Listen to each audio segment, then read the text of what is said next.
nasa ilalim ng freedom of speech po yan. Kaya kapag tinawag ko si Matibag that you are a large specimen of fecal matter, ayun po ay freedom of speech. Ako rin naman po ay criticize din eh. Tayong lahat po criticize. Pero wala pong problema doon. Yun po ay mahalaga para libre ang palitan ng impormasyon sa pagitan ng mga opisyales ng gobyerno at publiko para mapahiya yung mga gumagawa ng masama. Kapag hindi mo sila ipapahiya, hindi po magbabago ang mga yan. Tingnan po natin ngayon. Dahil po kayo ay nagsalita, ako ay nagsalita, ang publiko ay libreng magsalita. Kahit pa paano, hawak natin ang majority doon sa Senate. Kaso nga lang, kahit gumagawa sila ng kalokohan, ito pa rin, yung freedom of speech pa rin, ang patuloy na lumalaban para hindi nila maipagpatuloy ang kanilang kalokohan. Kaya kanina, kasama sa freedom of speech, yung pag-video, yung pag-enter nila doon sa Senate. Kapag hindi na video iyon, dinaharang na ni John Vic at ang kanyang mga school bukol na katropa. Hindi naman niya hinaharang eh. Iniyayakap lang niya. Wow! Nagkataon lang, mag-isa siya, gusto niya lumabas, marami sila. Gusto niya tumabi yung marami at dadaan siya. Parang ganun eh. Yung unang-una doon, yung mga bayarang mga supporters, mga loyalista, na mga nirecruit doon sa tabi-tabi. Nag-away-away.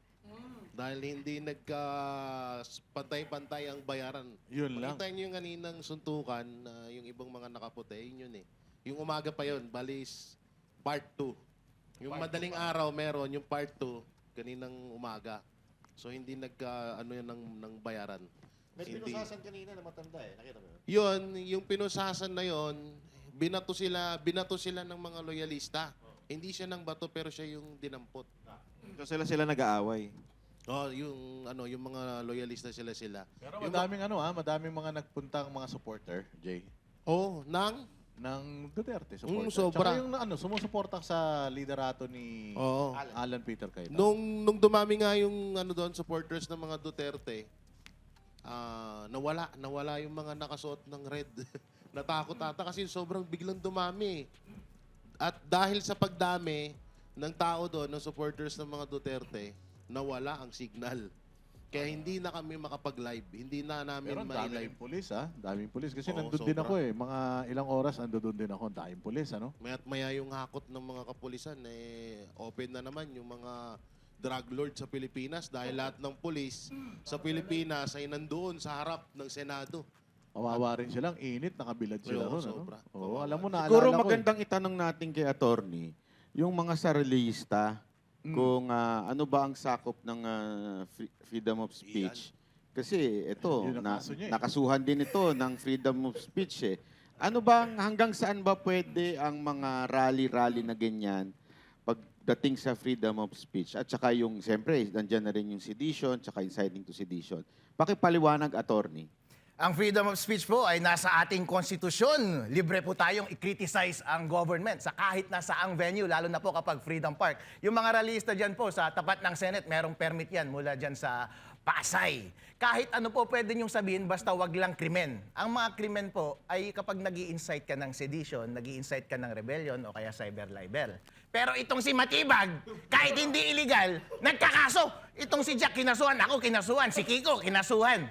Abogado po ako, alam ko po yung sinasabi ko, tinutokso ko ang gobyerno para lumabas ang kanilang totoong kulay. Pero, yung sinasabi po na inciting to rebellion, yun ay kapag nananawagan ka na mag-take up ng arms at palitan ng gobyerno, ang tawag dun, rebellion, hindi revolution.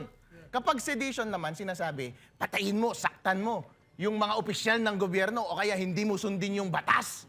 Pero ang ginagawa lang naman natin ay sinasabi lang naman natin ang damdamin. At tinatanong natin ang taong bayan, gusto nyo na bang patayin ng korupsyon?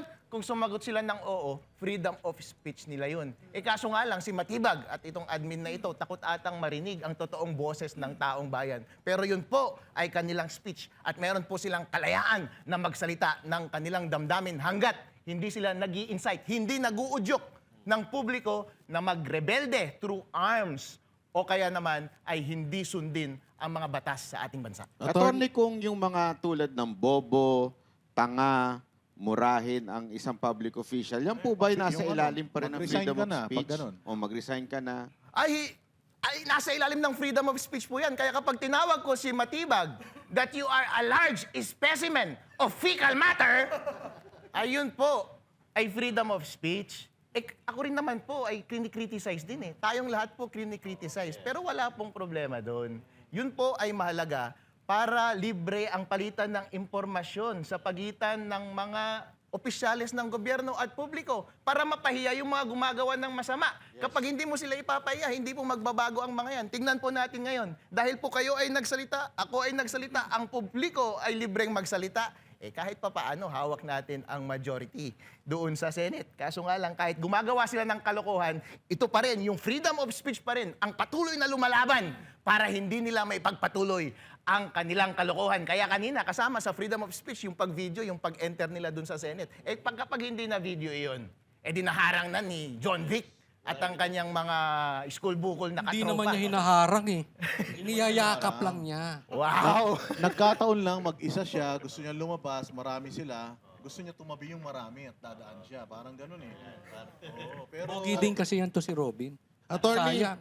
Iyakap ata eh. No? Attorney Dueto, si Director Matibag is attorney din.